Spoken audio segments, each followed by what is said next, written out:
বর্তমান সময়ে আমাদের দেশের মানুষের একটা বড় সমস্যা হচ্ছে ক্যালসিয়াম ডেফিসিয়েন্সি। এই যে হাঁটুতে ব্যথা, কোমরে ব্যথা, বিভিন্ন জয়েন্টে ব্যথা, এগুলোর মেইন একটা কারণ হতে পারে হচ্ছে ক্যালসিয়াম ডেফিসিয়েন্সি। এই ক্যালসিয়াম ডেফিসিয়েন্সি হওয়ার একমাত্র কারণ হচ্ছে আমাদের যে খাদ্যাভ্যাস, তাতে দুধ বা দুধ জাতীয় খাবারের গ্রহণ, এই জিনিসটা খুবই কম। মানে আমরা সব ধরনের খাবারে প্রোটিন, কার্বোহাইড্রেট এত পরিমাণে খাই, সেখানে দুধের কোনো জায়গা কিন্তু আমাদের খাদ্য তালিকায় থাকে না। খুব কম সংখ্যকই লোক আছে ডেইলি দুগ্ধ জাতীয় খাবার গ্রহণ করে, যার কারণেই বছর পর বছর এই দুগ্ধ জাতীয় খাবার দাবার কম খাওয়ার কারণেই হচ্ছে আপনাদের এই ক্যালসিয়াম ডেফিসিয়েন্সিটা হয়।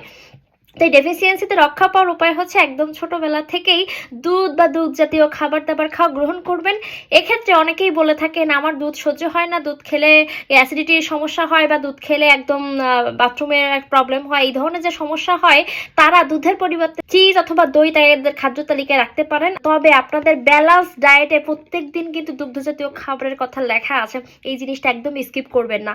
যে কোনো জিনিসের রেজাল্ট কিন্তু আসে অনেক পরে, বিশেষ করে এই যে অসুখ বিসুখের যে ব্যাপারটা হয়, এই জিনিসটা কিন্তু অনেক বছরের অনিয়মের ফল।